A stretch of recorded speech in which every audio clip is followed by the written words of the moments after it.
Well, welcome, one and all. We're delighted to have you with us for this rather impromptu marking, I should say. I was going to say celebration, but that's certainly not the right word for it.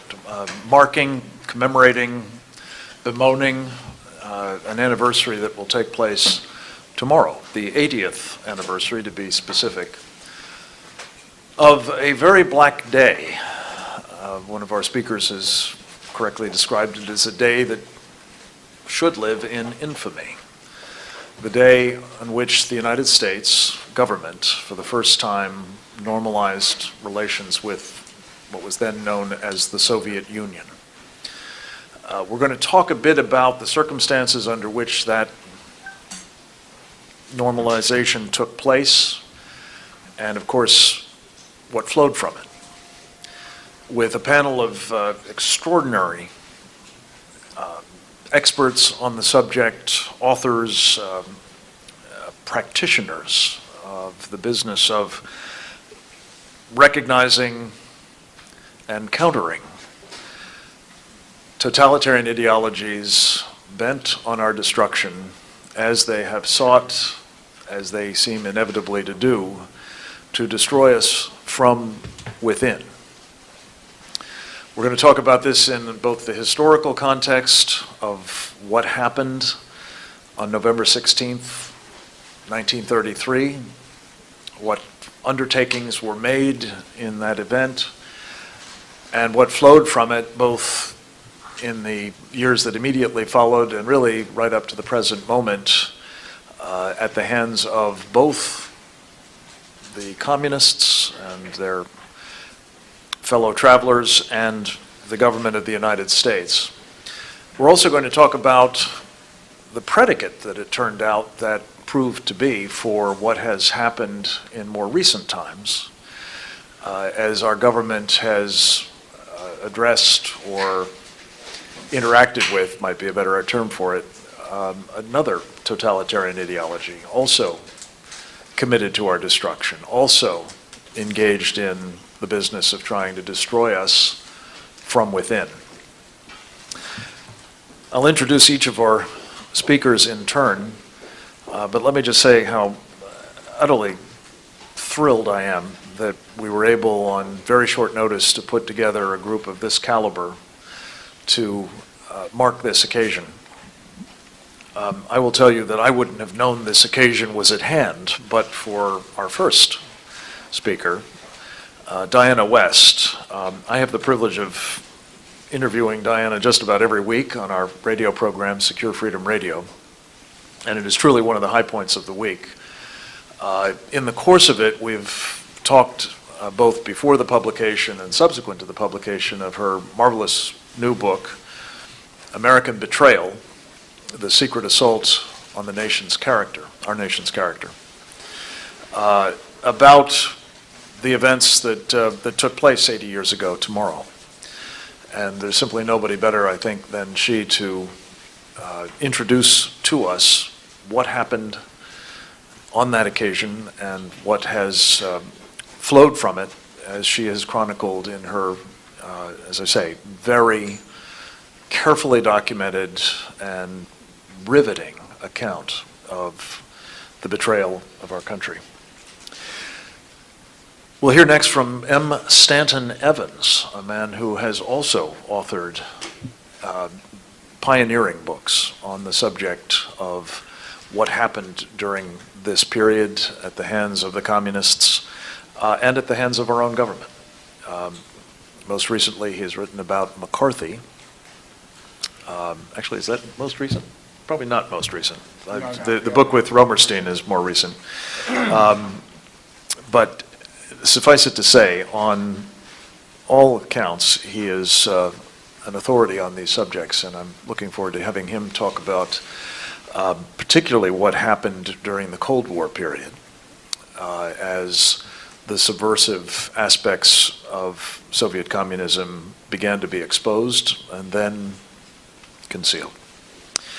We'll hear from Chris Farrell, who works right here at Judicial Watch, and I should have said at the outset how Grateful I am that we were able to make use of this wonderful facility. Chris, thank you to you and to Tom Fitton for making it available and for participating as well.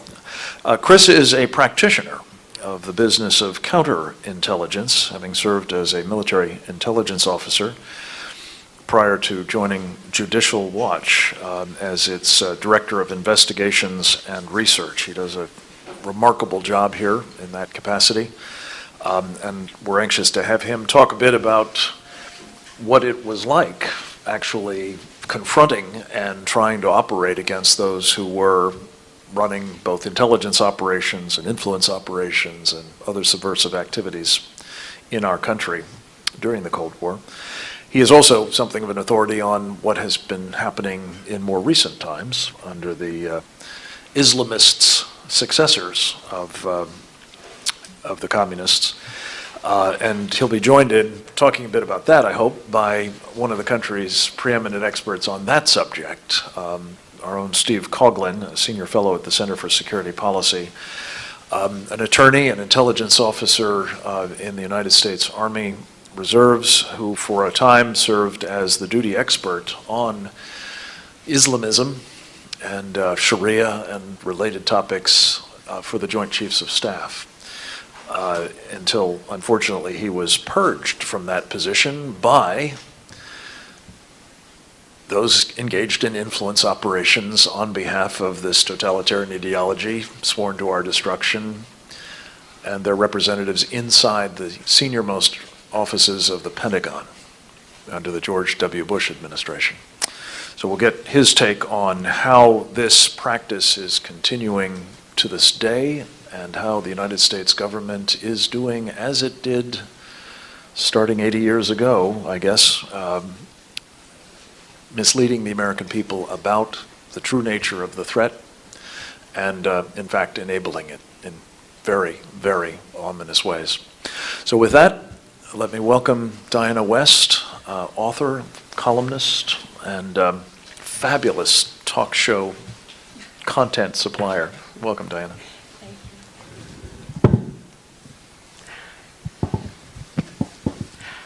Thank you very much, Frank, for that lovely introduction, and I'm so glad that people have come to mark this day. We shouldn't be alone with this 80th anniversary upon us tomorrow. If we think back 80 years, essentially the question that President Roosevelt, then in his first year of his first term, put to his administration, or the concept that people were laboring under, was how do you normalize relations with an abnormal state? And that is a very important part of this thinking this through, how this all came about, because the simplest answer, and the best way we can really explain it now, is the simplest answer is you have to pretend that it's normal. You have to pretend, you have to lie, when it comes to that you are actually having state-to-state relations that are just like any other state. Now, if we think back to 1933, we're looking at a time when the Soviet Union had only been in power 16 years. It was openly and aggressively revolutionary, and it was already known not to keep pledges that it made as a point of that open and revolutionary aggression. And there's something else that needs to be taken into account, and that is that the Soviet Union was already known to be a mass murderous regime, unlike anything in modern times. We had certainly Lenin's Red Terror and related massacres, exterminations in the 1920s, and then moving on to Stalin. What we're looking at in November of 1933 is something of a lull in what we now look back on as the Ukraine terror famine, when something like 5 or 6 million, or maybe more, people were starved to death by the government, by Stalin's government, state-engineered famine. Now that number, 6 million, of course, rings a bell. We know that number as the number of people that Hitler killed in the Holocaust. And yet, imagine, if we scramble history a little bit, if the government decided to normalize relations with a Nazi regime that had just done this to 6 million of its own people, it wouldn't happen. It would be decried as a morally unconscionable act as it would be. And yet, this dozen years later, this is something that the United States entered into. Now, Robert Conquest, who's the great chronicler of that famine, has demonstrated that this was widely known about. There were plenty of reports out in the Western world about the famine, what Stalin had done. And yet Stalin was able to sow sufficient doubt at the same time with this practice that we now look back on, and this is what Conquest says, as the first big lie, the first deception, mass deception that was amplified around the world by then growing mass media. But there's no doubt that these facts were known by the diplomatic community in Moscow and by the press in Moscow. In fact, Eugene Lyons, who would become a former socialist later in the 30s, wrote about this period and said you could be deaf, dumb, and blind and in a hotel room in Moscow and you would still know about this state-engineered famine. So with that as a backdrop, we have a dinner, a cabinet dinner at the White House on November 16th, a musicale, and at 11 p.m., a group of officials met with the president in his study. And this would have been the Undersecretary of State, William Phillips, who was against recognition but was carrying out the necessary negotiations. Then Secretary of the Treasury, Harry Wooden, Henry Morgenthau Jr., who would become FDR Secretary of the Treasury, ably assisted by Harry Dexter White later on, a noted Soviet agent, as I imagine Stanton Evans will be telling us. But then Morgenthau was head of the Farm Administration, Farm Bureau Administration, Farm Credit Administration, seeking new markets. And we also had William C. Bullitt, who was a very charming, well-educated American blue blood and Bolshevik at the time.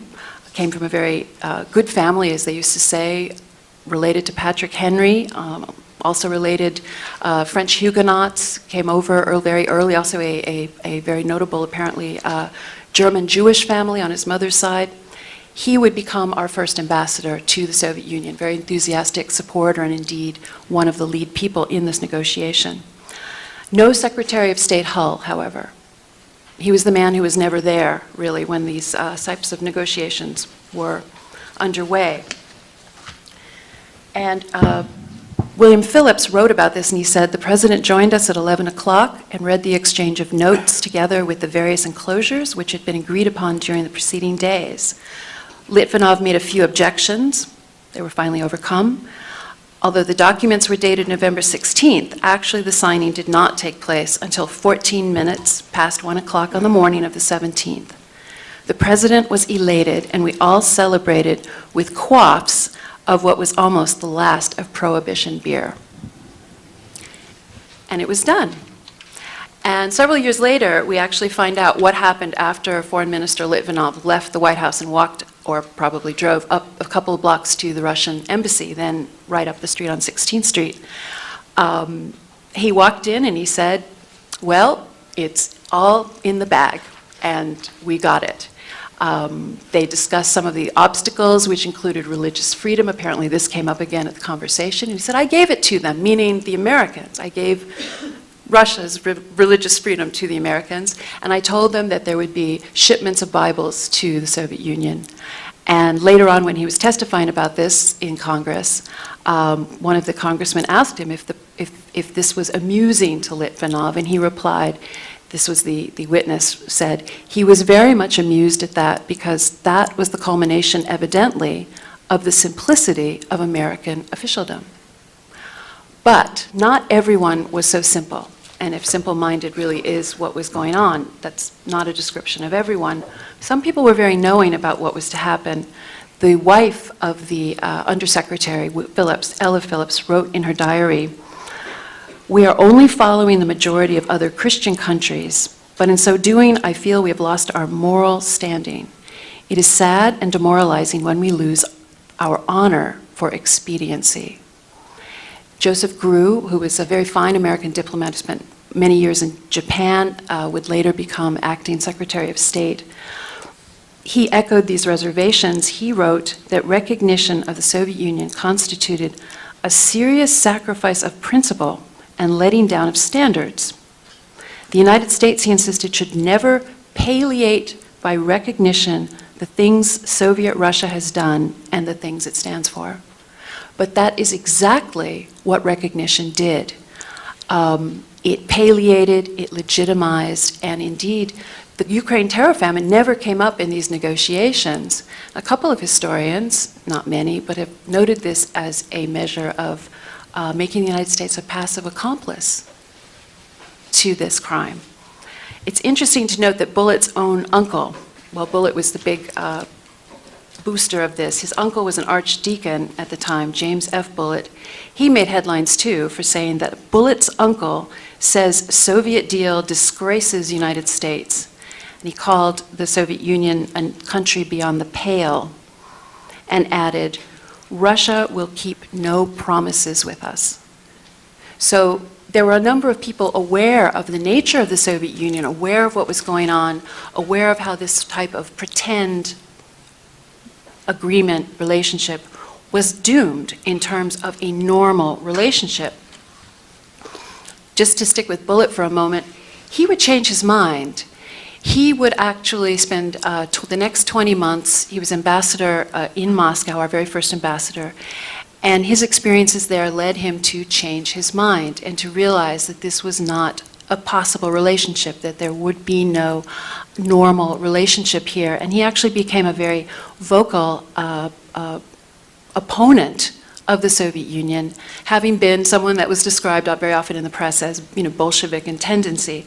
But this made him very different from the other people in the administration, kind of a man out of his time in the sense of someone who could look at evidence and make a decision.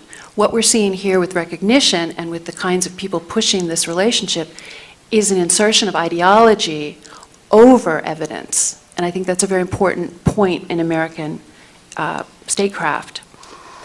Now, another man who was aware of this and would actually become very key in trying to expose its effects was Martin Dies. He was representative from Texas, and he was very shocked by recognition and conveyed this to the president.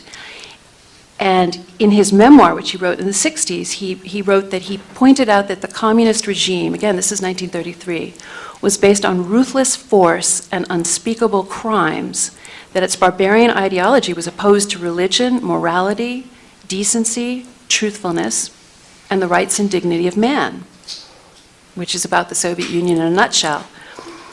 I stressed that recognition would give respectability to international gangsters and open the door for continued and expanded infiltration of America by foreign propagandists, revolutionaries, spies, and saboteurs. Of course, his protests were ignored. And the excuse given was, the president has a written agreement. The agreement was not worth the paper it was written on. And there would be no consequences for the pledges that were already being broken when they signed the papers. Indeed, one of the main points of agreement was that the Soviet Union would cease and desist in, or not engage in, attempts to overthrow our country, attempts to subvert our government, to change our political and social institutions. This was ongoing at the point of this exchange of notes recognition, and it would only increase. And this would be something that Martin Dies, a few years later, would investigate when he opened up, as founding chairman, the House Un-American Activities Committee in 1938. And I think a lot of times when we look back at history, we think, oh, they just arbitrarily started investigating communism for no particular good reason. Well, that's not at all the case. This is what was happening due to recognition, this kind of infiltration. And when that committee opened, it was actually looking at fascism in this country. It was looking at all totalitarianism, including communism. The sticking point between Dies and the president, because they had been good friends, was his investigations of communism. And he tried very hard to dissuade him from making these investigations, and indeed it ruptured their relationship.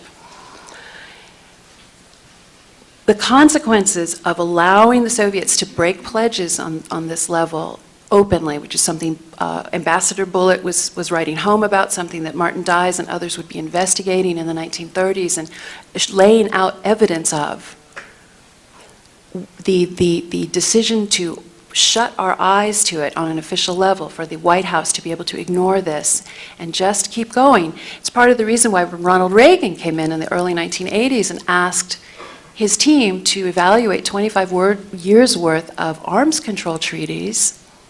They came back to him and said, basically, with the Soviet Union, of course, they came back to him and could not really find anything that had been adhered to. So this was the practice, and this was the state of the relationship. But what it did to us, I argue, and this is where I get into the secret assault on our nation's character in my book subtitle, we became transformed by this pretend, by these lies, by engaging in these lies, and indeed by forsaking evidence and testimony, truth, and also morality. This was a release of a moral compass. Now, I'll conclude by noting that Alexander Solzhenitsyn looked at these matters from the other side. And when he first came out of the Soviet Union, his very first speech in the United States was in 1975. He was not invited to the Ford White House, which is a disgrace, something I discuss. But he gave his first speech to the AFL-CIO. And one of the things he put in front of them was the double standard that the West had regarded first Tsarist Russia and then Soviet Russia with. And he pointed out that in the 80 years before the revolution, a time when a Tsar was assassinated, many attempts on the other Tsars' lives, revolutionary uprisings, the Tsarist government put to death 17 revolutionaries a year. This is the average for that. In the Spanish Inquisition, which we look back on as an epic bloodletting, we were at the height of it. We're looking at 10 persons a month. When we get to 1918, after the Russian Revolution, the Cheka, which the precursor to KGB and so on, was killing without trial 1,000, more than 1,000 people a month. When we get into the 1930s, under Stalin and his purges, we're looking in excess of 40,000 a month. So Solzhenitsyn presents what I call this moral calculus of 17 a year, 10 a month, 1,000 a month, and 40,000 a month, asking us why the embrace of Soviet Russia. And it's a very valid question. It's a very good question. I don't know how people regarded it in the audience, but he did point out to them that when we get to alliance, because for him, 1933 with recognition and then 1941 with military alliance with Stalin, these were two unprincipled deals with totalitarianism. And he told his audiences this, he wrote about this, and he said, at the first threat of Hitlerism, you stretched out your hands to Stalin. You call that sustaining democracy? Hardly. Now, he, in the 1940s, actually believed this was due to a lack of information that we didn't know, and one of his goals was to meet the Americans and tell them when he was a soldier. He actually hoped to get to Germany and talk to the Americans. He was arrested by Stalin and sent to the Gulag for 8 years instead.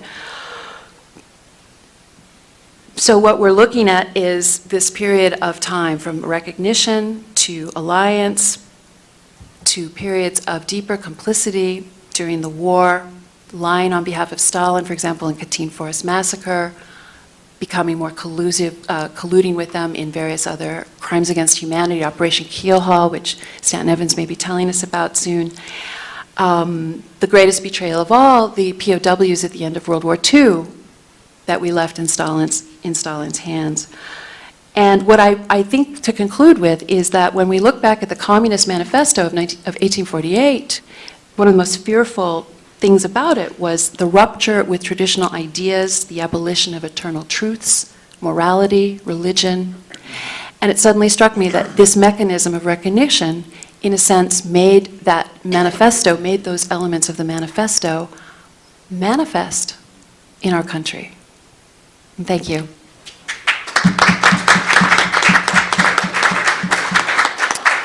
Thank you, Diana. I think I neglected in my excitement about this panel to introduce myself. I'm Frank Gaffney, the president of the Center for Security Policy.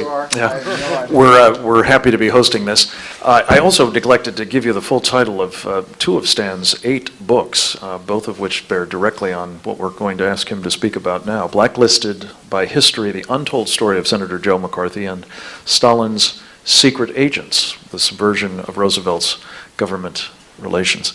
Welcome, Stan Evans. Thank you. Thank you, Frank.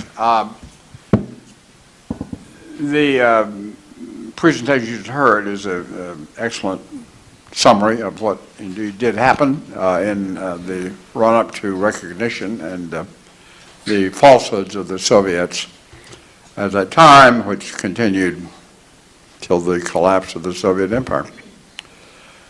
But also, that recognition was enabled and aided by our own deceptions within our own society. And the leading example of this, Diana's alluded to the episode, was a man named Walter Duranty, who was the Moscow correspondent of the New York Times in Moscow at the time of the deadly famine that had been induced by Stalin as a matter of policy to starve out the peasants, to make them hand over their crops and their livestock and so on to the state.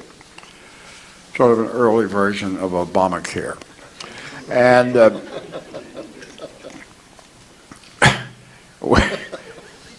equally enabled by the media. And the person who was doing this, most of all, was Duranty. Now, this is not to be confused for show business aficionados with Jimmy Duranty, who was a good guy, as far as I know. This is Walter Duranty, and he was the most famous journalist probably of his era, and certainly the most famous reporting on Russia. And Walter Duranty was reporting at the very height of the famine, to which Diana has alluded, that there was really no famine, that this was all false propaganda. And again, to establish a little parallel to events today, this is from Stalin's secret agents, by the way, quote, a dispatch that he sent back at the height of the famine, where between 5 and 10 million people were brutally exterminated. This is what Duranty wrote. Any report of famine in Russia today is an exaggeration or malicious propaganda. The food shortage, which has affected almost the whole population, has, however, caused heavy loss of life. Does this sound a little bit like, I apologize for any misunderstanding that may have resulted from anything that I said that you misunderstood that turned out not to be accurate. This statement I heard just this morning on the radio. In any event, that was the kind of reportage that was provided by Walter Duranty in 1933, for which he won the Pulitzer Prize. And when Maxim Litvinov came to the United States to close the deal that Diana has referred to, Duranty accompanied him on the journey. He was part of the traveling entourage of the Soviet ambassador. When the celebrations occurred about the recognition, which were many of the type Diana has described, the person who was most lauded and applauded at various pro-Soviet rallies was Franklin Roosevelt. The second most lauded and applauded was Walter Duranty. So the pattern that we have seen over the years of press obfuscation, press enabling, continued to this day, began really then and preceded that, but certainly in terms of the Soviet Union was most clearly benchmarked in 1933.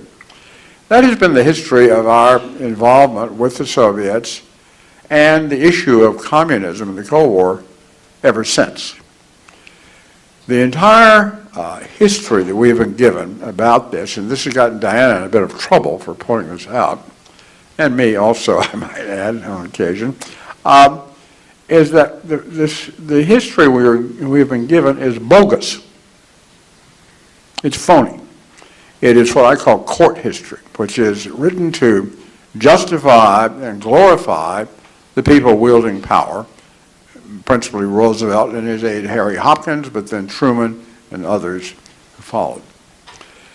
Dinah's book and my book, Stalin's Secret Agents and the Blacklisted by History, are really efforts to break through this established narrative to get at the real history of this whole era. And there's no way to condense this into a 10-minute presentation, and I'm going to just have to give you what I wouldn't call them highlights, they're lowlights. The first thing is that, as Diana mentioned, the establishment of diplomatic relations did all kinds of things. It gave a legitimacy to the Soviet regime, which is killing its own people at that very moment. But also it established right in this city an outpost of subversion. The Soviet embassy, some of us were 2 weeks ago at the University Club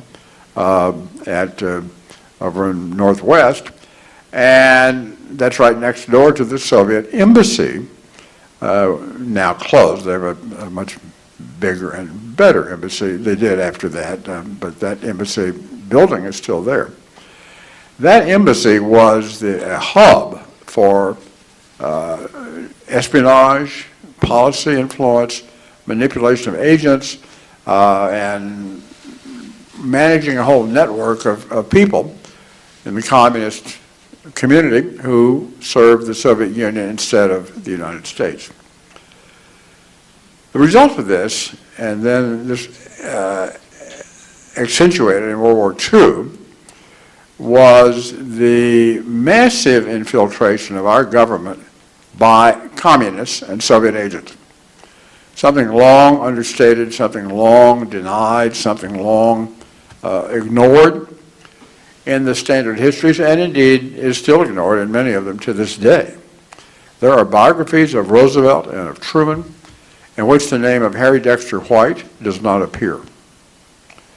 Even though he's probably the most important Soviet agent, it's hard to gauge the relative strengths of these people, but he certainly was among the top three. The top three Soviet agents in our government in this era were, of course, Alger Hiss, well-known case, a man named Coughlin Curry, who was a top aide to Roosevelt in the White House, and Harry Dexter White, who really was the mayor of the palace. He ran the Treasury Department under Henry Morgenthau Jr.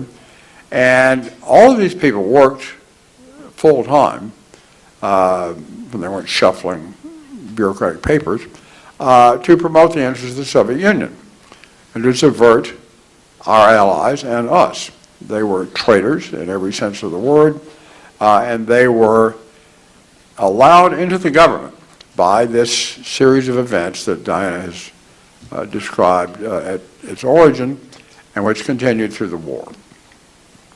The result of this was that there were literally hundreds, and probably more than hundreds, of Soviet agents in our government by the early 1940s. And my books and Diana's book address that fact. And there are other books that do so also.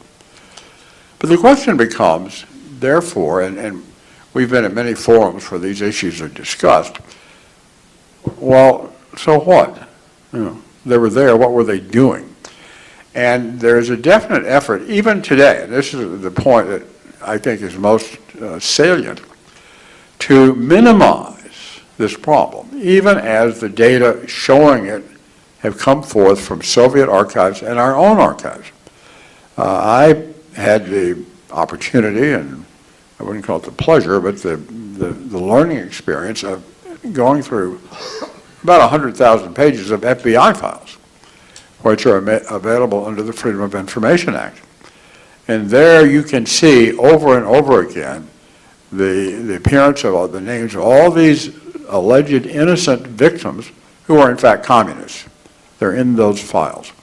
And the FBI knew it at the time. It was all ignored, covered up, shoved under the rug, lied about, and even to this day is not fully acknowledged.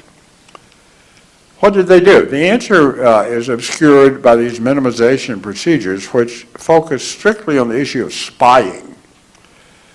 But spying is not the real issue. As Whittaker Chambers pointed out, as we point out, Herb Romerstein and I, and Stalin's Secret Agents, spying was trivial as Whittaker Chambers put it, compared to the much larger issue of policy influence. What these people were doing, it's very successfully in many cases, was warping our policy in favor of the Soviet Union and other communist elements overseas, and doing so all over the world. Every quarter of the globe, this was happening. And we were then blind to, we meaning the non-communist community, were blind to this, and to the degree that it is now apparent to some of us, it is still being denied by others. It's been denied to this day. I have participated in many a discussion where they say, well, he didn't give them any documents, so therefore, let him go. He's free and clear. Not true. And in this book, Diana talks about a number of these episodes also. In our book, Stalin's Secret Agents, we have maybe a dozen of these episodes. Pearl Harbor, to give this as briefly as possible, was actually, Pearl Harbor per se was not caused by the Soviets. They did not know, I don't think, where the attack was going to be. But people such as Harry Dexter White and Coughlin Curry in the United States in 1941, and people such as Richard Sorga, who was a leading Soviet agent in Japan, and his assistants, Kinkazu Saonji and Hatsumi Ozaki, were two high-ranking Japanese who were communists. Owen Lattimore, who was in Chongqing as advisor to Chiang Kai-shek. All of these people worked in a coordinated fashion to make sure that Japan, which is an historic enemy of the Soviet Union, did not attack Russia from the east while Hitler was attacking them from the west. And this was Stalin's great fear, that Russia would become embroiled in a two-front war. And the major objective of Sorga in Tokyo and White and Curry in the United States and others was to make sure that this did not happen.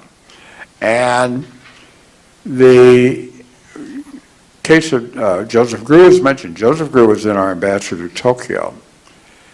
Joseph Grew and others, including General Marshall and others in our government here, wanted to work out a truce between Japan and the United States to prevent open warfare in the Pacific. Harry Dexter White and Coughlin Curry and Sorga in Tokyo and Owen Lattimore helping out from Chongqing all labored to make sure that this did not happen, so that the blow that would be struck by the Japanese, and this is in the middle of a war that they'd already been involved with in China, and meanwhile Hitler is invading Russia from the west. This is 1941. To make sure that if the Japanese struck any blow, which they were poised to do, they would go south. They would not attack Russia. This is all very clear.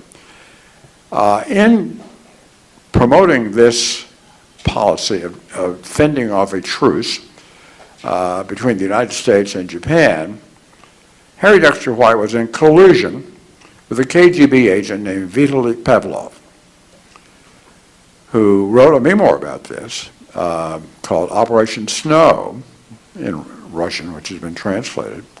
This is a play on White's name, Snow White. And in this memoir, Pavlov reveals that he met here in Washington early in 1941 with White. They met at the Old Ebbitt Grill. If you've not been to the Old Ebbitt Grill, I recommend it highly. Chili is very good. Right across from the Treasury Department, very convenient for Harry Dexter White. And Pavlov gave White the talking points to follow to shoot down any idea of a truce between the United States and Japan, which White, in fact, did recite in opposing the truce successfully, and got these talking points included in the final document that Secretary Hall gave to the Japanese envoys on November 26, 1941. Well, this is less than 2 weeks before Pearl Harbor. That is one example. Believe me, these examples are infinite of policy influence. Now, this did not involve Harry Dexter White stealing a document or any of that kind of nonsense, although that's important too, but it is nowhere near as important as this influence on policy that White and Curry and Hiss wielded. And I could go on there. I'm going to cut this short. I do want to read to you one thing that we deal with in solid secret agents about the Yalta Conference. I think most people here, this is a knowledgeable audience, know about Yalta, and that at Yalta, vast concessions were made to the Soviets, including confirming their control of Eastern Europe, but also giving them, in essence, control of China because of their takeover of Manchuria and the railroads and the ports, and because of other agreements that were made at Yalta to get them into the war against Japan, although they were in that war for 5 days before the Japanese announced surrender, for which they get control of the Far East after having done nothing for 4 years. But the histories of this would make you believe it was just all inevitable, nothing could be done about it. Well, the principal American who didn't know what he was doing about China and other things at Yalta was Alger Hiss. Now, the conventional histories tell us, one of Diana's great critics, a man named Conrad Black, has told us several times that Alger Hiss at Yalta was totally insignificant, that he was a mere clerk. He didn't know anything. He was a lowly, munchkin. Totally false. But that's what's in all the conventional histories. And I want to, part of the research that I did for doing this book was about Yalta, which you've got to do. One thing I would say to everybody who's interested in this stuff, I hate to say this because I write books, don't trust books. Most of them are recycled error and disinformation about all of this. All of it is, to me, bogus in one way or another. It's been covered up. It is still covered up to a large extent. I went down to Charlottesville, Virginia, after some searching to find the papers of a man named Edward Stettinius, Jr., who was the Secretary of State at the time of Yalta. And he had held that post at the time of Yalta for 2 months. 2 months. He was a very naive person. He knew almost nothing about foreign policy. He'd been Under Secretary of State for some time, but he really knew very little. And I go into in his book about how much he didn't know. And he was reliant on Hiss for knowledge of almost every issue. President Roosevelt at Yalta was virtually dead. I am convinced, the more I study this, that Roosevelt did not know half or two of Yalta. What was done there was all manipulated underneath that level. And this is the way a lot of things work in government, as we know. Bills that are passed that nobody's read. Who's writing these bills? And it's the same kind of thing in the Cold War. Alger Hiss was probably the American at Yalta who knew the most and did the most. And what I found in the Stettinius papers was a whole bunch of stuff that has never been reported by our standard historians glorifying Franklin and Roosevelt. And what I'm going to read to you now, and then I'll be quiet, is from the notes of a man, of Stettinius, recorded by a man named Walter Johnson. Now, those of us from Washington know the name Walter Johnson. They did a great picture for the Washington Senators back in the 20s. This is a different Walter Johnson, who was a historian at the University of Chicago. And he helped Stettinius write his memoir of Yalta, which is called Roosevelt and the Russians. It was posthumously published in 1949. Stettinius died very young. In the archives of Edward Stettinius, I found the notes of Walter Johnson where he's trying to question Stettinius about what happened at Yalta and who did what and so forth. And so he asked him a series of questions, and I'll do this very briefly if I can, about different topics that happened. This is in the notes in Charlottesville, Virginia, of Stettinius' papers. So he asked me about the signing of a German occupation zone to France, which was a controversial issue at Yalta. Stettinius told Johnson, quote, Alger Hiss can fill in the background. Then on further comment about the role of France, the former secretary said, see Alger Hiss about this. On the issue of forced German labor, which was part of Yalta, the conscripted slave labor as reparations to the Soviets, was agreed to by us at Yalta, even though Stettinius didn't know it. He told Johnson it just didn't happen. It just happened on his watch. He didn't know about it. And on this issue, Stettinius said, see Alger, and we'll discuss this again. Further discussion of the German occupation. This is a major issue at Yalta, of course. February 1945, Germans surrendered in May. Hiss would remember, consult him. On the question of who drafted the Yalta Declaration of Liberated Europe, which is a repetition of the Atlantic Charter, basically. See Alger Hiss again. On voting arrangements for the UN, see Alger Hiss about this, and so forth, and so on. This is the record which is denied to this day. It's not something that was denied back then. It's denied right now. This is the history of what has gone on, and the whole thing's been mantled in deception and denial and refusal to face the truth, which reflects against the standard narrative. A lot more to say about it, but I'm going to stop right there. Thank you. Thank you. Well done, Stan. Thank you.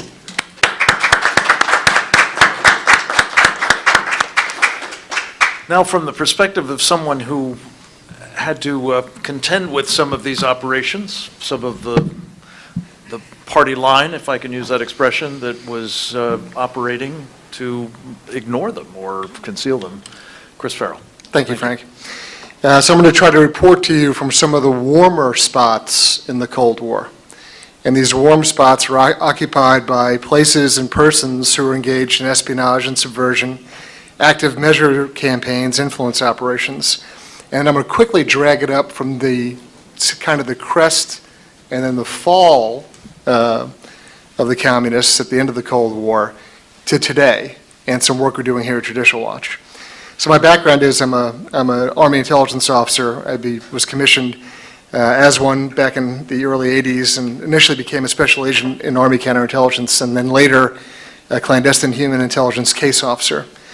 My first encounter with communism, eyeball to eyeball, firsthand experience, was as a young lieutenant, as a border officer in Germany, at a place where the Third World War never happened, Fulda, where we sat in the Fulda Gap waiting to engage with the 8th Guards Tank Army and other folks, and it just never happened, thank goodness. But it was literally the place where the Iron Curtain was drawn across Germany. At that spot, and in one particular place, a place called Observation Post Alpha, or OP Alpha, you, or at least I could certainly appreciate and understand the intensity and the level of all that was poured into what became the Cold War, something for us that lasted, let's say, from 45 onwards. And so here, at this observation post, just as one anecdotal tidbit, the people from Rasdorf, Germany, which is the nearest little village, would march out every Christmas Eve and have a candlelight procession to OP Alpha. And when I got there for my very first tour of duty with the Armored Cavalry Regiment, I asked, what's the deal with the people from Rasdorf? Oh, well, they come out every Christmas Eve because a few years back, a man made a run for the fence with his 4 to 6 year old son, and the guard towers opened fire. And the father, in the last-ditch effort, threw his son up towards the fence. And this young boy was caught in the wire at the top of the fence, and the East German border troops left him there for the better part of a day. Everyone came out and photographed it very scrupulously. But that is the mentality of the opposition, and it is important to never forget that. So we have a dead man and his young son on a Christmas Eve. And the people in Rasdorf, Germany didn't forget that. And I can assure you that the soldiers served at OP Alpha didn't forget that. Let me move forward, though. That was a very instructive part of my background and my approach to how I conducted my work. I went on from there to run counterespionage operations, offensive operations, which in regular English means double agent operations. And that is where we put somebody in front of the bad guys and let them think that they have recruited them. And our ultimate objective is to recruit the intelligence officer running that person. But that's sort of the goal or objective. We're trying to influence, see, we're running an influence operation, right? We're trying to influence and feed information to the opposition in a way that lets them think they're in control and they're calling the shots. So those offensive operations I ran for a while. I also conducted counterespionage investigations. And in that case, I'm very happy to say that I personally am responsible for 6 foreign intelligence officers being neutralized to one degree or another. When I say neutralized, I don't mean killed. I mean turned off, stopped. 2 Poles, 2 East Germans, and 2 GRU officers. Just last weekend, the 9th of November, was the anniversary of the fall of the wall. And I can tell you that we had a very active, very controversial GRU case that was going on just as everything was falling apart in '89. And what's interesting is this was an agent who had been handled by the East Germans. And the East Germans handed him off to the GRU because the target he was operating against was headquarters of the United States Army Europe. And the person they had recruited to operate inside headquarters of the United States Army Europe literally had the keys to the kingdom. He could see every war plan, everything that was going on in the headquarters. What's interesting about it is, as things destabilized in East Germany, they didn't stop doing what they were doing with respect to espionage. They, in fact, increased what they were doing. And with respect to who they gave the case to, who the MFS transferred this asset to, they didn't give it to the sword and shield of the party because the party was coming apart at the seams. Who did they give it to? They gave it to their military intelligence service because regardless of whatever would happen to the party, to the KGB, one thing is for certain. The Soviet armed services, the Soviet military, was always going to defend Mother Russia. Right? So regardless of what happens with the KGB, the GRU, the military intelligence service of the Soviet armed forces, to one degree or another would obviously have an interest in what was going on at headquarters U.S. Army Europe. So we saw an actual increase, an uptick in what the GRU was doing. I'm proud to say that I am the last commander of the Soviet Military Liaison Mission Control Facility, which is kind of an oddball, anachronistic leftover of the end of the Second World War, where military liaison officers were swapped between the 4 great powers. And the Soviets had an operation in Frankfurt, Germany, and we spent an awful lot of time looking what the Soviets were doing, looking at us. And so that operation obviously folded up and wrapped up. I spent an awful lot of time doing surveillance work, commanding the Army Surveillance Detachment. We did all kinds of fun things with physical, technical, and aerial surveillance. But I say that as a qualifier. I don't have books as my colleagues do. But today I investigate and report on the operations of our government. Next week we're going to publish a report. I'll give you a preview. It's called the U.S. Government Purges of Law Enforcement Training Materials Deemed Offensive to Muslims. Documentation and analysis of Islamist active measures and influence operations targeting anti-terrorism training. And I bring that up because what we've been talking about, or what I've been talking about the last few minutes, are influence operations and active measures. Those activities undertaken by an opponent, both to find out what we're doing and how we're doing it, but also to influence the outcome, to affect policy, to sway thinking, to control language. Those are all objectives of our opponent, whether it was in the Cold War or whether it's today. 2 things to go away with. One is, besides reading this report when it comes out next week, I want you to think about the fact that there today is not a single United States government employee in the law enforcement or intelligence world who goes to work each morning with the mission of identifying and defeating the Islamist active measures threat against us. There's not a single government employee doing that, not one. I used to do it. I guess the operative part there is used to.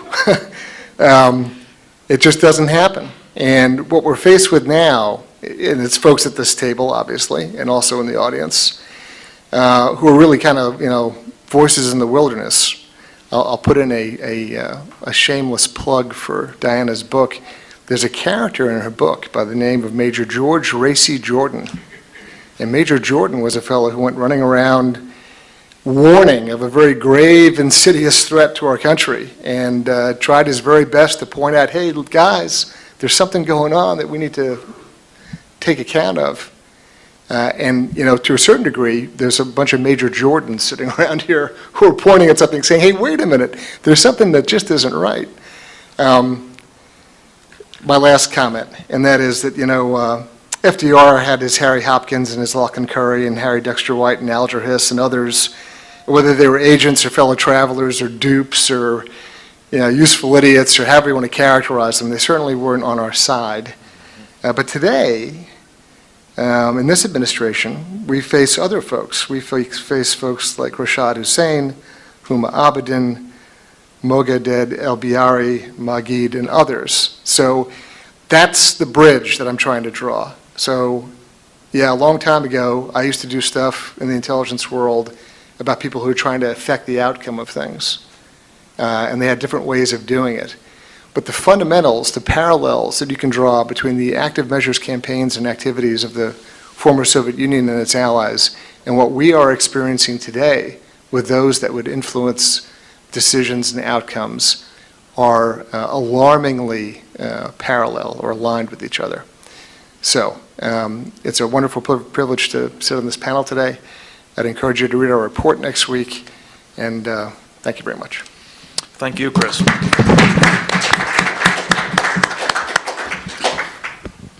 Well, if for no other reason for having this panel, having a chance to tease this report is well worth the effort. Thank you, Chris, very much. As you've heard, our next guest is one of the last of the active measure countermeasures in the U.S. government, at least that we know of. By way of introduction, I want to just call to your attention another little book.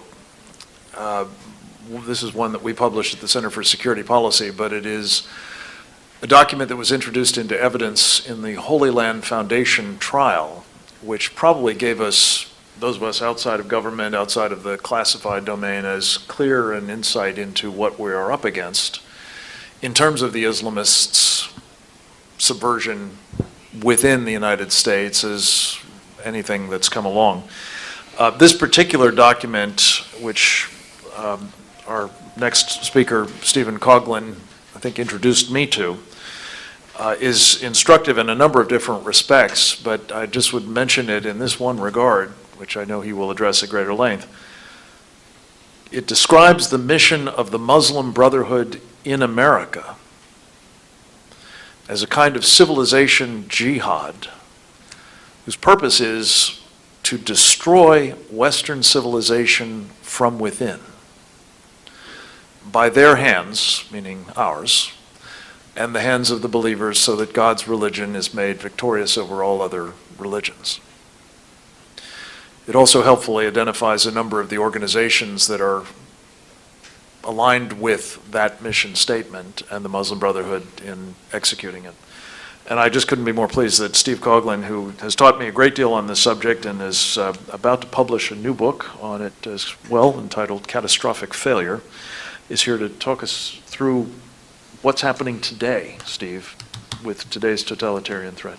Thank you, Frank. Can I take that for a second? I just want to do something. Both me and my wife went to DLI in the early 80s. We were Russian language qualified. We did the crypto analysis component to that and did what you would do when you get that type of training.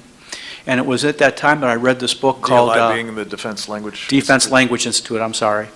And it was in that time I came across a book that came out from this publisher called Samizdat. and it was called Utopia in Power, or Utopia i Vlasti. And it went into some detail about how the Soviets went after the kolhozes. Those would be the peasant farmers, the people that they said they represented, to forcefully convert them to the kolhoz.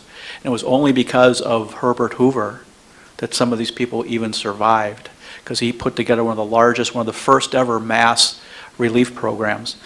But I think it's important. We talk about this. This is the document, the first document I wrote when I was in the Pentagon. That I was asked to analyze this document, and somebody leaked it, and it was within a couple months that then the assistant to the Deputy Secretary of Defense worked to get me fired. It caused a huge explosion. But I want to kind of hit what Frank just read, just to really put a hard point on here, because so I could read. You just heard him say it.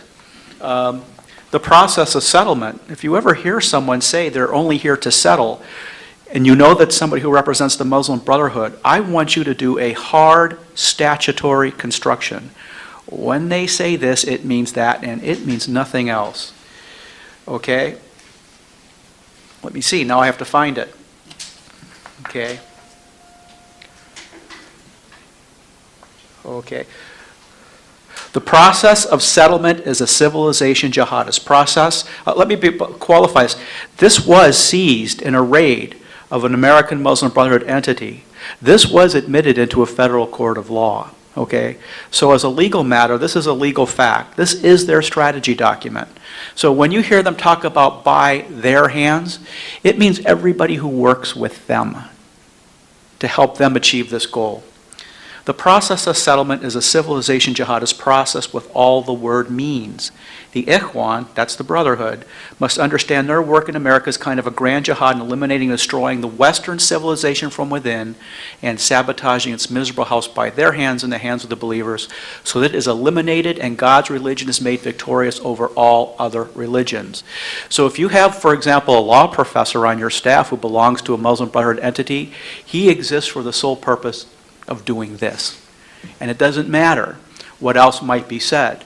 So you know you're in trouble when you're watching, when 50 people send you a video clip of an Al Jazeera news story where there's a Muslim brother on one part of the story and a Pentagon official on another, basically alluding that you're a nut.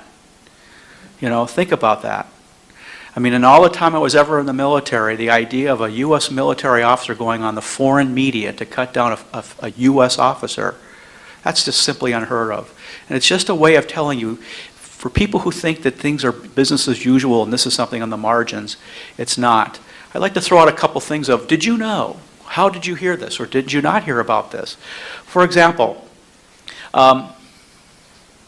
how many people here heard about the largest influence operation on Capitol Hill in history? Probably, but certainly within the last 50 years, where someone was convicted just about a year ago. How many people heard about that? It was an influence operation that ran for about 20 years. It was a man named Nabi Fai. He was reporting to Pakistani ISI, that's their intelligence division. And he was a prominent member and leader of a number of the various Muslim Brotherhood front groups that are the people who brief our national security people on the war on terror, who are by name beholden to this document that we have admitted into a federal court of law. Because my point is, it's what you don't know that's going to kill you. Starting in 2010, late in 2010, I started giving a briefing. It was given on Capitol Hill. I gave it in January 2011 to the FBI CT division. And I actually told Frank one day, you can run with this. You can take it to the bank. And that was this, that the Arab world is coming down. It's going to be a Muslim Brotherhood operation from the very beginning. Here's where they're going to fall. Here's how they're going to fall. And they're going to position it as a democracy movement. And of course, they will put those democratic movements into rear square because they know that's who you're going to go to. But at all times, this was a Muslim Brotherhood operation, so that at all times you could predict every event that's happened, almost like you could put it on a calendar. And of course, the calendar wouldn't be dates, it would be event-driven. But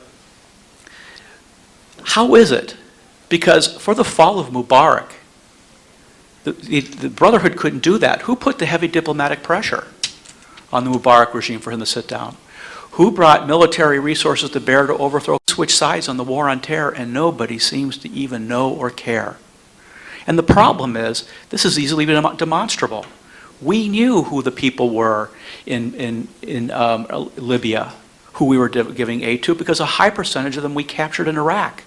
They constituted, among a couple groups of them, the largest group of foreign fighters that we encountered in Iraq.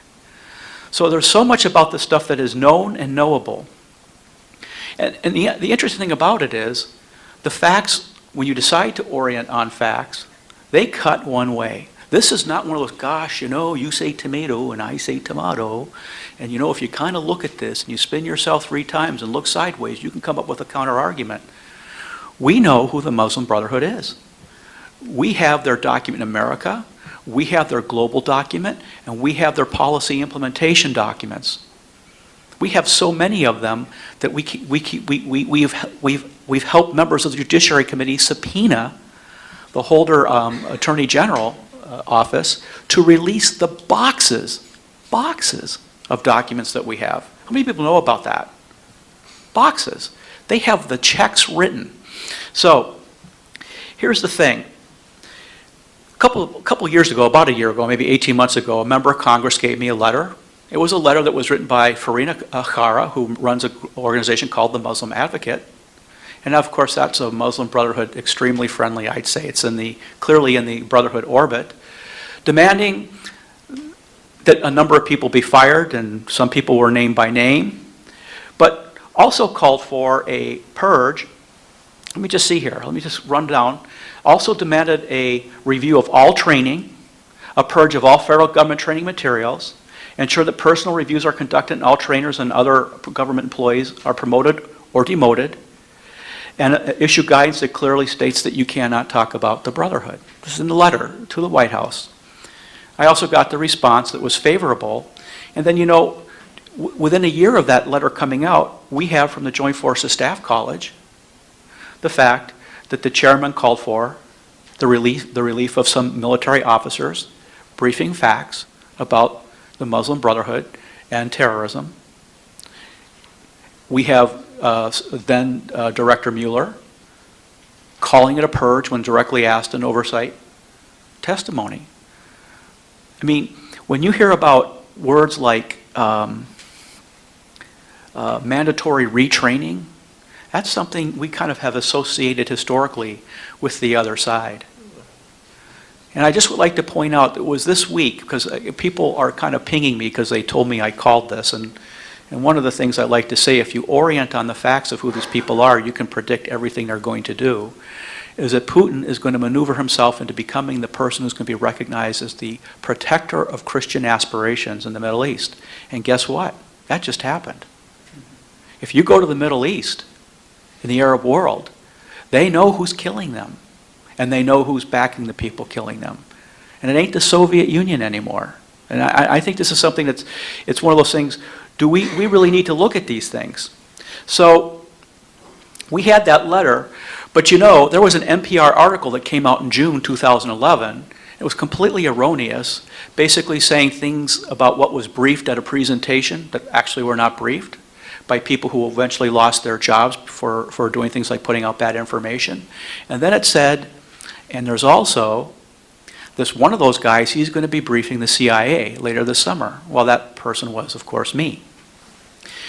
And this is when we first saw the pattern come down. The pattern was that came out, a trending left publication came out with something, followed, and you could argue coordinated, a CARE document demanding an investigation.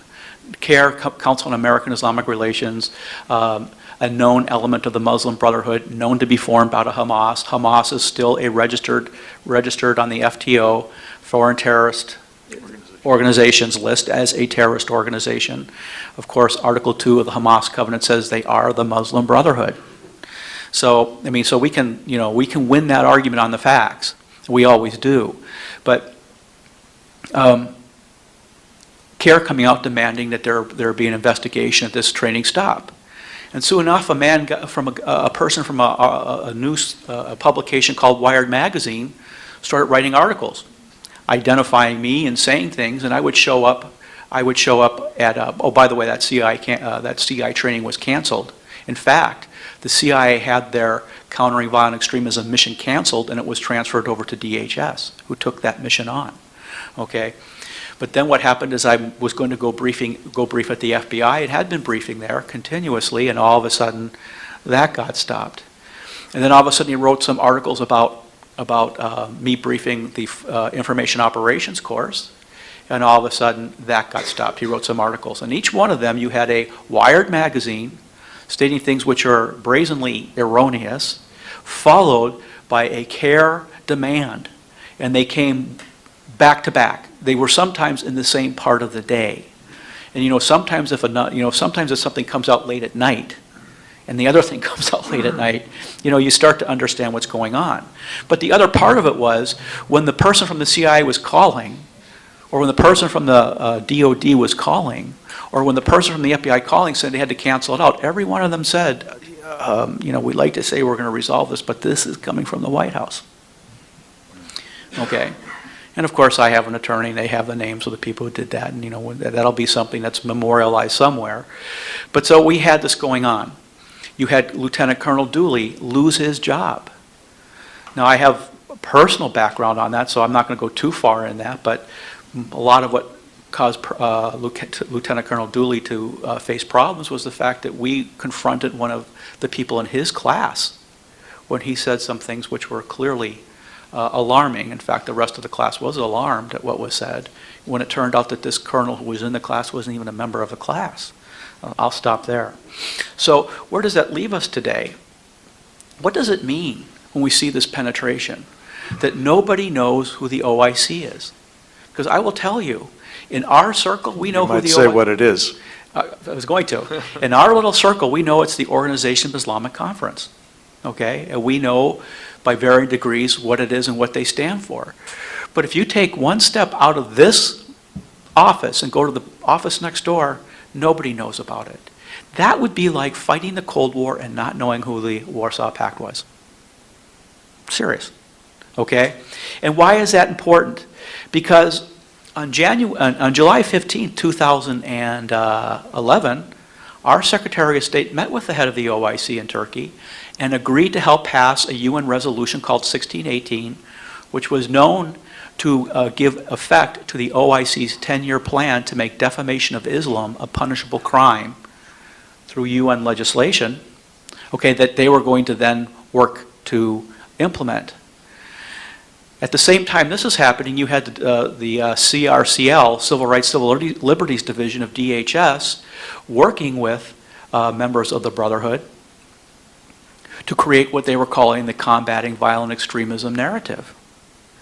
And I have to seriously plug Judicial Watch, because the things we were saying you should expect to see, that I was able to frame pretty tightly. Eventually, Judicial Watch documents came out, Freedom of Information Act documents came out, that nailed it hard to the ground. And I'll tell you why that's important. Because we could project what was going to happen just by following their doctrine and what they were doing, with documents that would later come out that said that's exactly what they're doing, and it's completely predictable because they are what they purport to be. The number one objective of the Muslim Brotherhood in America is to get you to try to understand world events without understanding the events driving them, and turn it into a political science narrative and think that that's an answer. All the time these events are going on. So we have the State Department getting it passed. It was actually the U.S. State Department that managed to get it passed through the UN in December 2011. You have the CRCL at DHS implementing it, and under direct testimony to the chairman of the Subcommittee on the Constitution, the number 2 person at the Justice Department, Assistant Perez at the time, was directly asked twice if he would forswear ever doing something as staggeringly unconstitutional as subordinating the First Amendment of the Constitution to Islamic concepts of slander under the name of Islamophobia. Okay. And twice, under direct questioning, he refused to answer. So how many people were aware of any of those three? And how many people were aware of all three of them happening concurrently? Except people who've heard me brief, let me say. He's helped edit my book, he knows. But how nailed down is that? Am I like putting tinfoil on my head to say that, or can we nail it down hard? We can use FOUO documents from Judicial Watch to nail this down. There's no place for cover. And yet it's not even being reported. So I think we have a very serious situation. And I want to end because I'd like to thank the Judicial Watch people because they make what I do. They basically confirm what I say 2 years ago when those documents come out. They came out with some documents this summer on al-Awlaki. They came out with some documents on Hassan. I will tell you, when Major Hassan struck, the FBI came up to me and they asked, how is it possible that you were briefing how terrorism would happen in this country? And that Major Hassan's briefing, where he declared his hostility, matched your brief on 19 slides, word for word.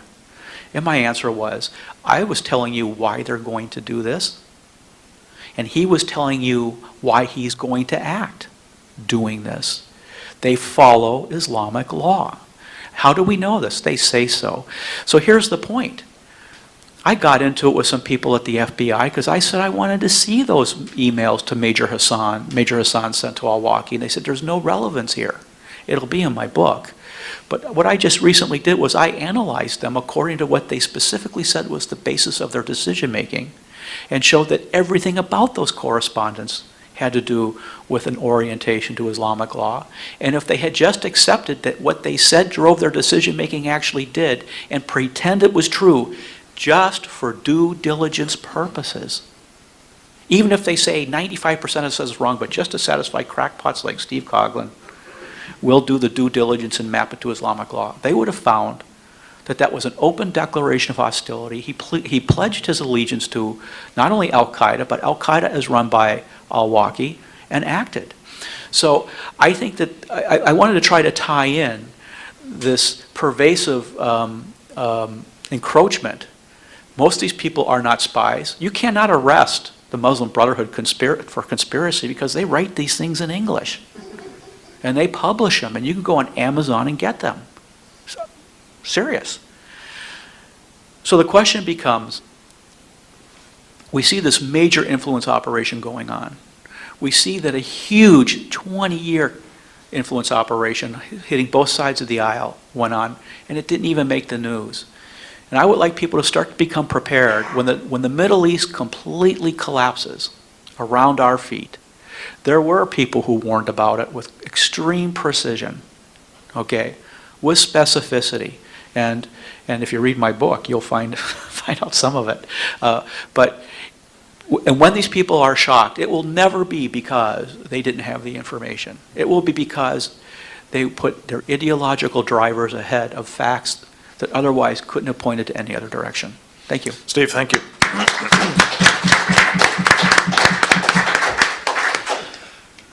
We're going to open it up to questions. I just want to make one sort of summary observation here. What you've seen, I think very well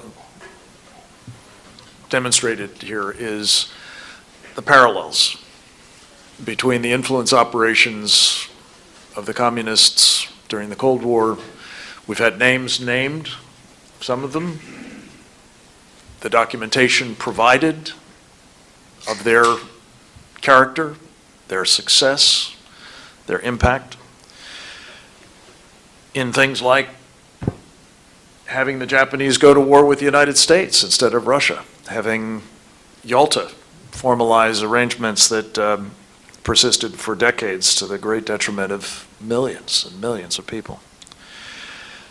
You've had names named in an upcoming report by Judicial Watch of Islamist influence operators inside the government of the United States, executing on a strategy that has been documented and introduced into evidence by the federal government itself in court. We've touched on a little bit, though perhaps in Q&A we might do a bit more of it, some of the influence operations that these folks, the Islamists, the Muslim Brotherhood, the Pakistani ISI, and others have succeeded in waging against us. One is the one that is particularly, I think, dear to those of us who are trying to raise the alarm about this. which is our freedom of speech. And as Steve mentioned, one of the influence operations was aimed at the Istanbul process, shutting it down. It actually, I think, dates back to March of 2009, when the newly arrived Obama administration started down this road, co-sponsoring with the government of Egypt on behalf of the Organization of Islamic Cooperation, language that basically set up this idea that slander against Islam must not be permitted, which translates into all kinds of things. I would argue, among other things, perhaps some of the behavior that led up to Benghazi. And certainly the argument that came out of Benghazi, which was that it was all a video that blasphemed or slandered or otherwise offended Muslims. Does this sound familiar? Anyway, the point is that I think what we are confronting here at this moment in time is the direct legacy of a period that Diana has documented really began in earnest 80 years ago tomorrow, or technically Sunday morning, I guess.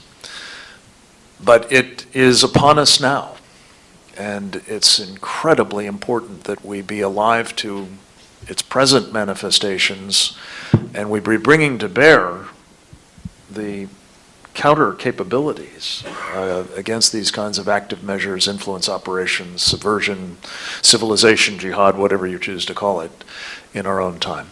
With that, if anybody has a question and you would identify yourself, I think we have a mic. Do we have a mic here? Tom Trento. Yep, stand by. You got a mic? Tom Trento, yeah, Tom Trento. Chris, when you call up President Obama and ask for some paperwork, what kind of response does the administration, what's their first response? The most transparent administration in history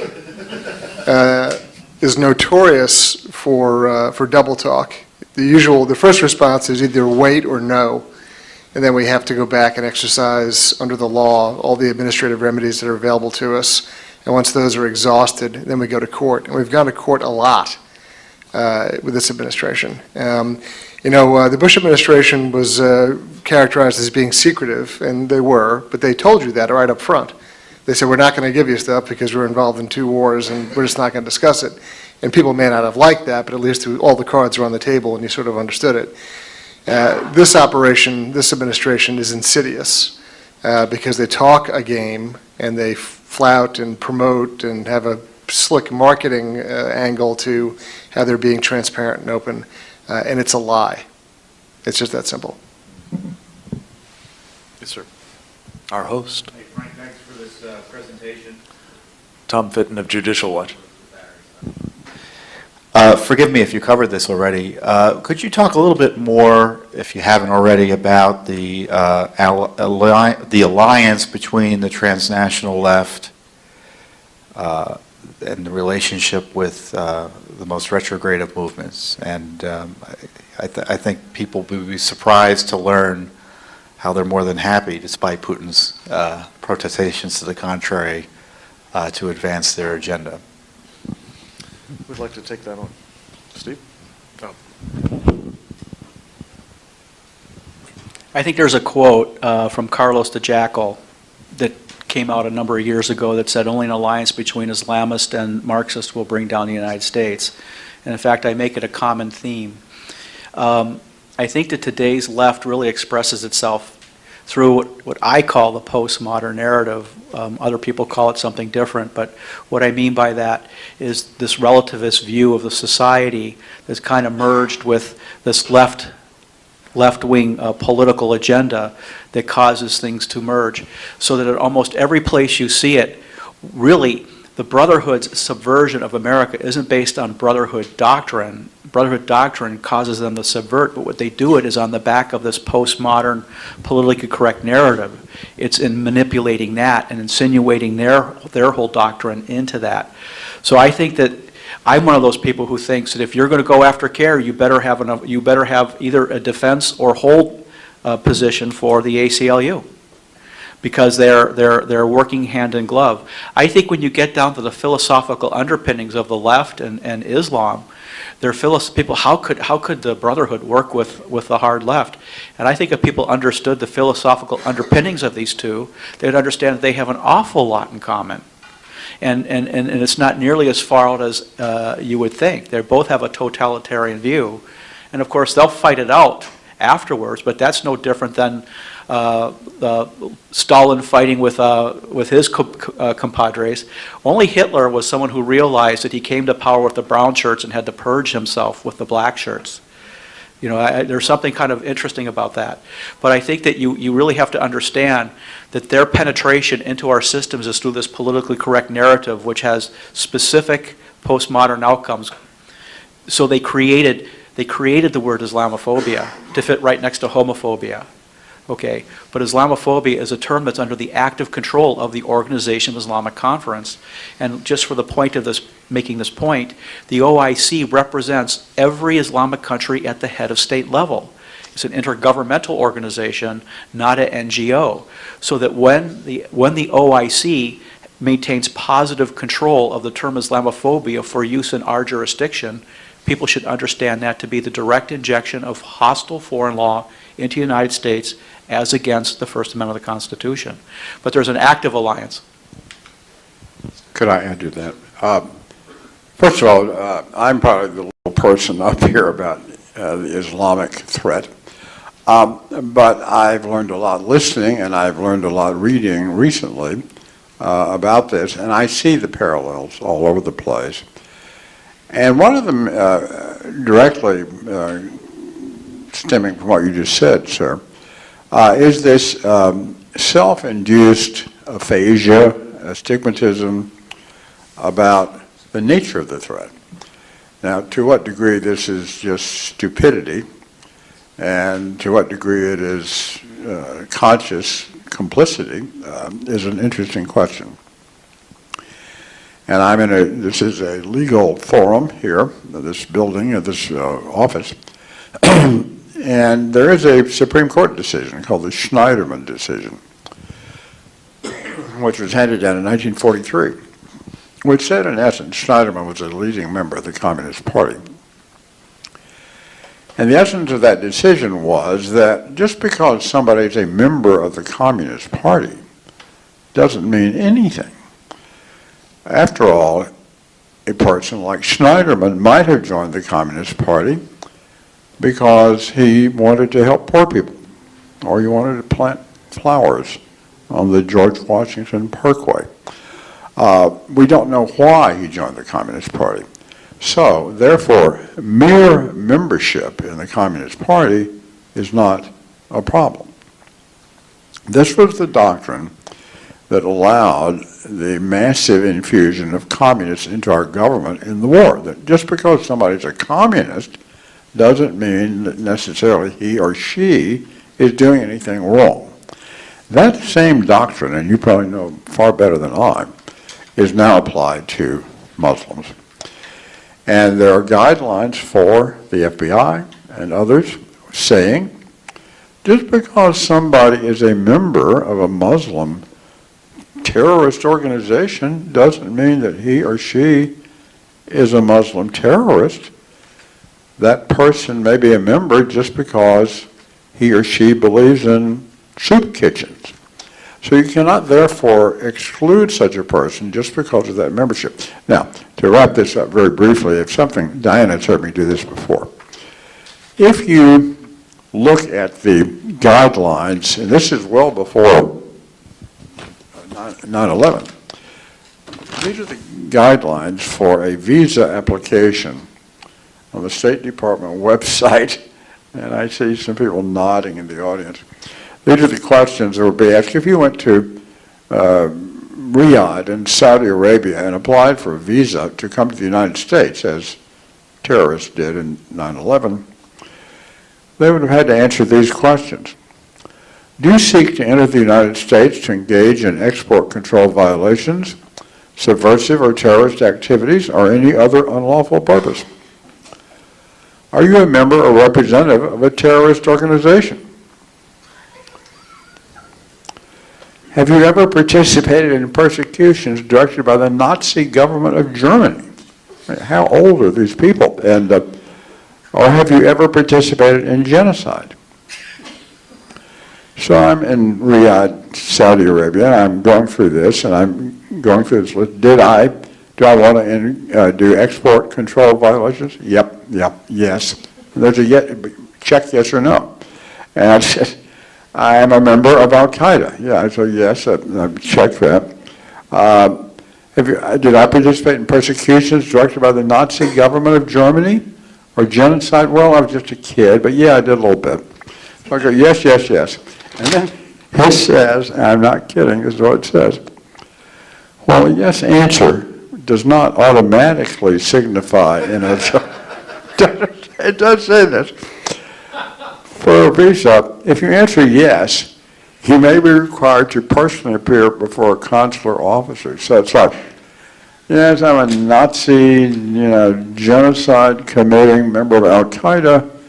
Well, then we need to talk. And it's, this is the mindset that was inculcated in World War II toward communists that is now transposed to the Islamists.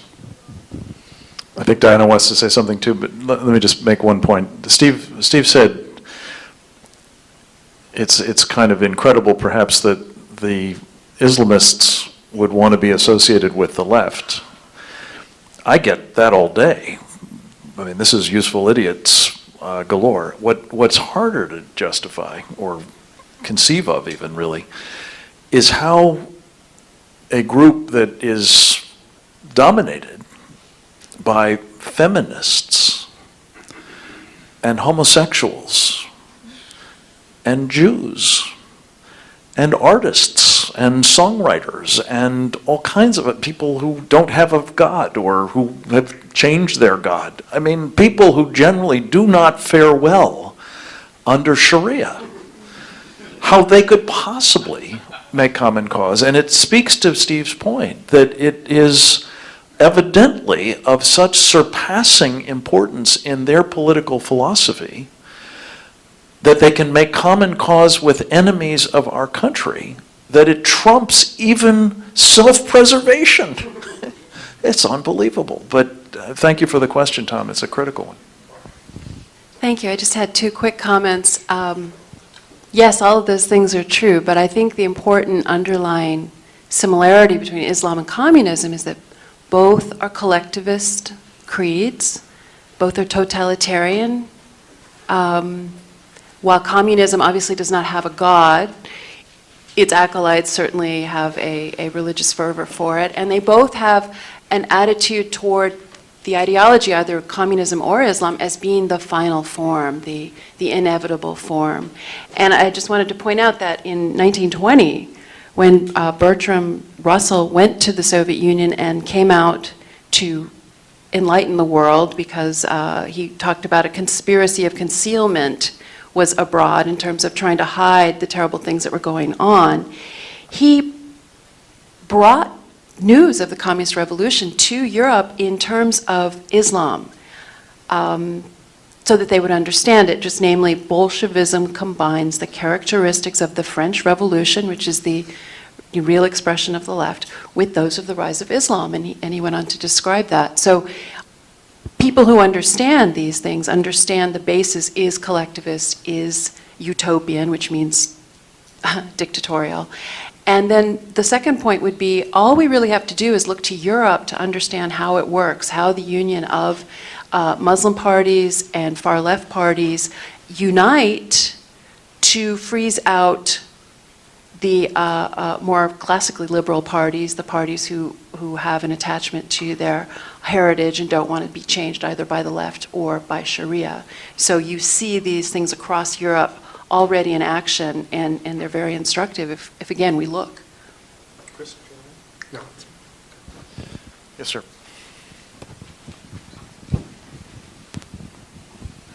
Hi, my name is Yaroslav Martinyuk. I'm a retired sociologist and a great admirer of both Stanton Evans and Diana West's works.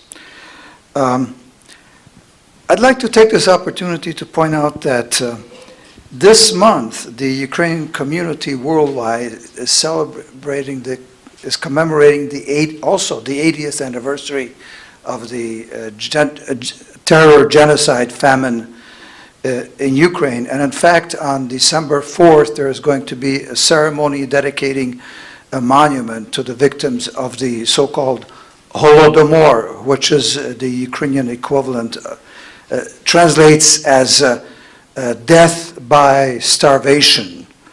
I would like to underscore the genocidal nature of this atrocious act, because almost exclusively, only with the exception of Kazakhs, the victims of the Holodomor were Ukrainians. Even the ones living in Russia, the fertile Kuban region, it was majority, predominantly Ukrainian-speaking ethnic Ukrainians. So almost all of the victims were Ukrainian. Now, before I ask the question, a couple of words about the word genocide. This was a term invented by a Polish-Jewish historian, Raphael Lemkin. He did this in the late 30s, and when he invented this term, coined this term, he actually had the Ukrainian genocide in mind. However, after the war, when the UN discussed who to include as a genocide, the Ukrainians were excluded because the Soviet Union protested. Now, that even today there's a dispute among historians whether to consider the Ukrainian terror, famine, a genocide. So my question is two-part. First of all, when did you first hear of the Ukrainian famine genocide? Where and how did you discover this fact? Because for well over half a century, this was a secret. And then secondly, how would you classify this Ukrainian famine? Would you consider it a genocide like the Holocaust, like the Armenian genocide, the Rwanda genocide, etc.? Sure. I would say that I first studied it in the period of the last several years when I was working on American Betrayal. And of course, the light for English-speaking people would be Robert Conquest, whose book on, I believe, I'm trying to remember what year it finally came out. It was 76. And yes, according to this term, gen meaning family, and if we have a Ukrainian, such an overwhelming number of Ukrainians, it would seem to me to qualify as a genocide. I didn't know that the word was coined to describe that atrocity.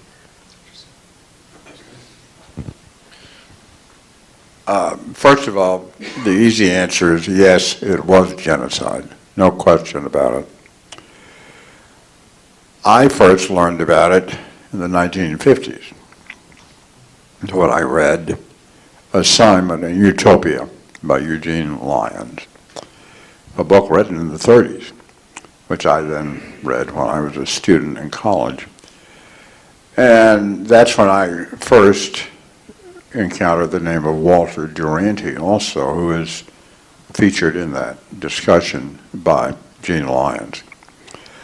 I will go further and say that if you look at the Nuremberg trials, in which the Nazis were correctly accused of every form of atrocity, the Soviets had committed every one of those same atrocities, and in larger numbers because they were in power longer. That was deliberately excluded from the discussion. A good example of this, and it wasn't the Ukrainians, although the Ukrainians were the most numerous victims by far, were the Poles.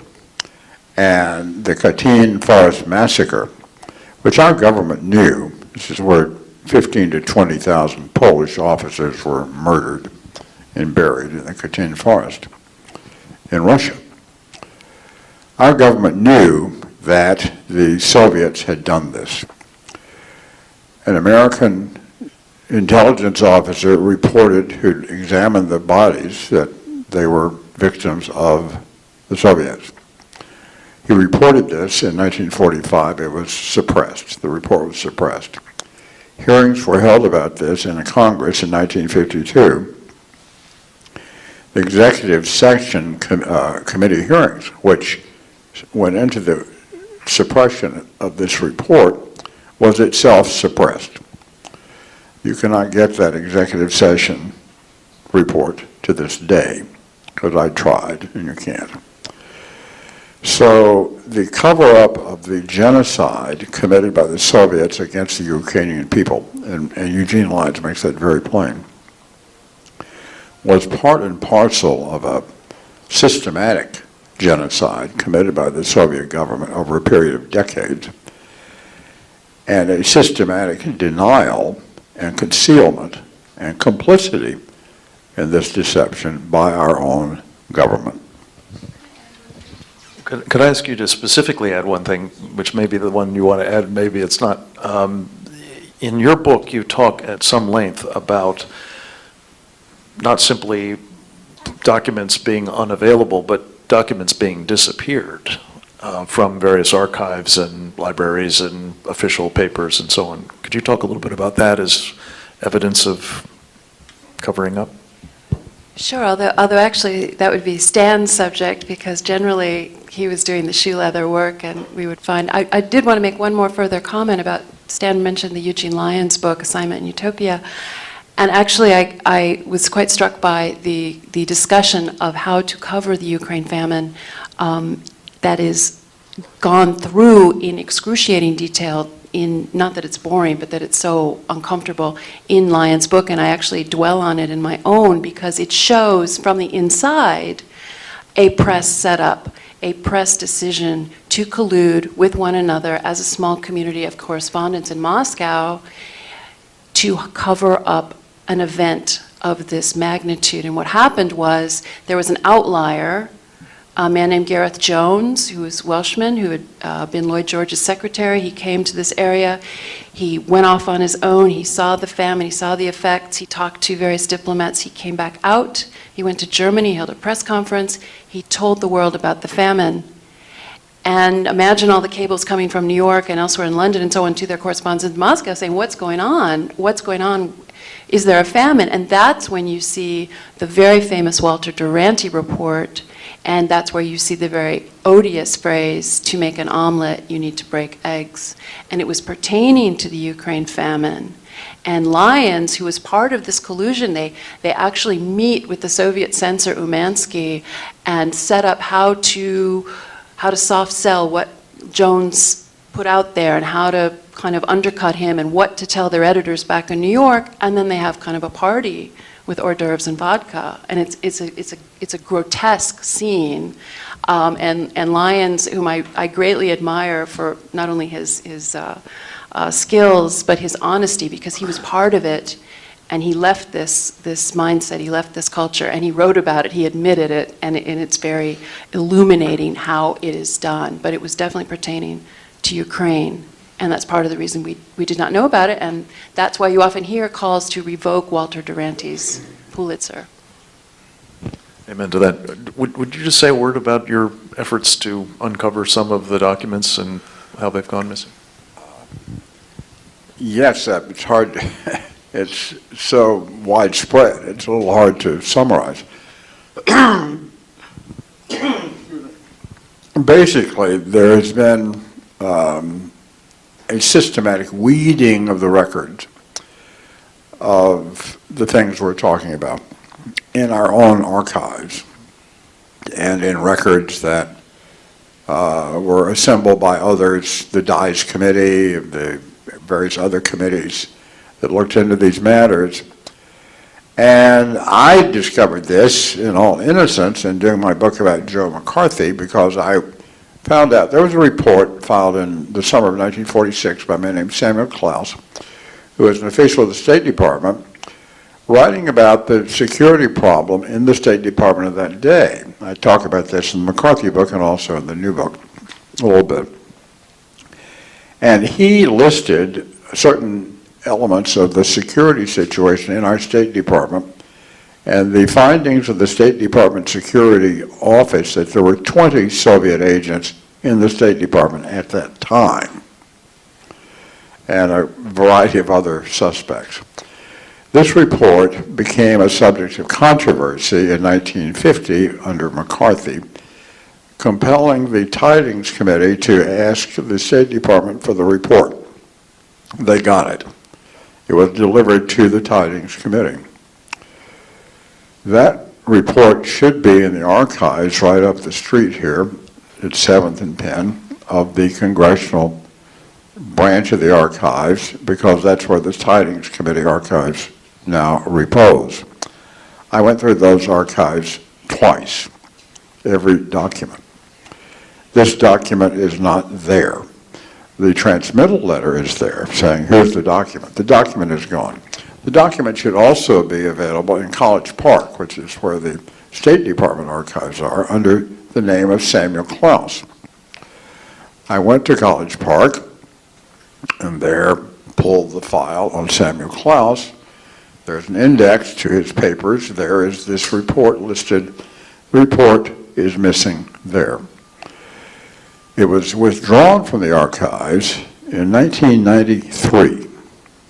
Almost half a century after it was written, which was the early days of the Clinton administration. I found the report. I have the report because I found it in the FBI. And it was impossible in that day to get documents away from the FBI. I'm not sure that is still true. The FBI files are now themselves being diminished. They're disappearing like the Cheshire Cat. And this is something that I'd like to discuss with you, sir, at your leisure, because I'm trying to find out what is happening to these files.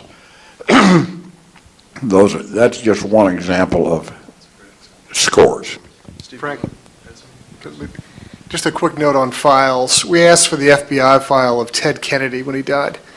And there's one page in particular from 1961 when he went on a Latin American tour with Professor Planck from Harvard. And the entire page is blanked out. We fought them over the particular page to have them release it. And sure enough, once you get down, we fought for 6 months in court over this. You had Department of Justice attorneys lying to the court that the page was classified. They could not possibly release it. It was classified secret. What they were trying to do was engage in legacy preservation, not classification. Because what it says is that when Kennedy arrived in Bogota, Colombia, the very first person he wanted to meet, and that he insisted on meeting with the ambassador, was Lachlan Curry.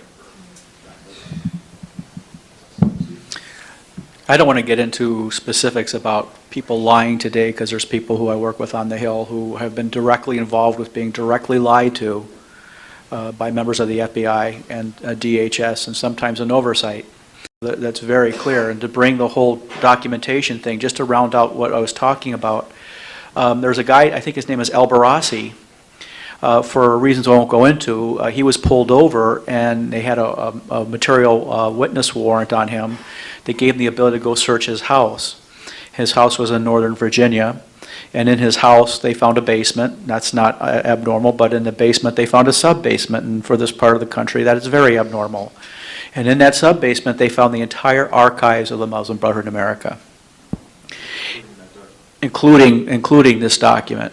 And I am convinced that some of the things that the Judge Solis at the Holy Land Foundation case realized when he was trying this case was that he was up against something very big. So he did two terribly unusual things for a judge, and he allowed himself to get slapped on the hands for it later, but never apologized.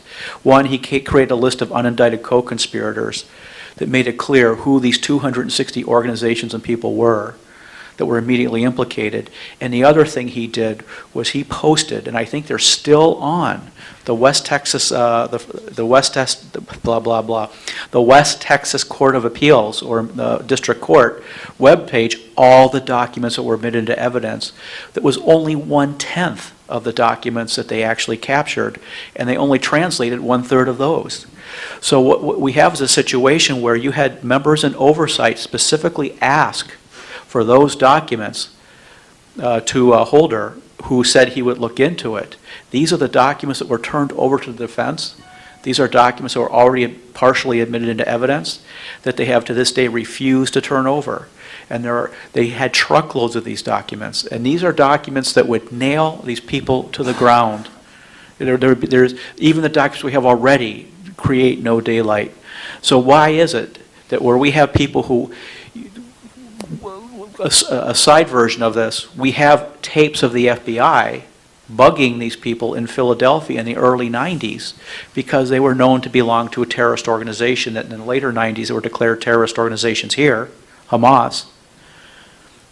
So we're in a situation right now where I can be come under legal trouble for actually citing documents that the FBI collected, that the Justice Department used in a federal court of law to convict these people. But these documents, I don't know if they're disappeared yet, but they are made completely unavailable. And I don't think it's because we know that they won't say what's going to happen. It's because there will be no daylight.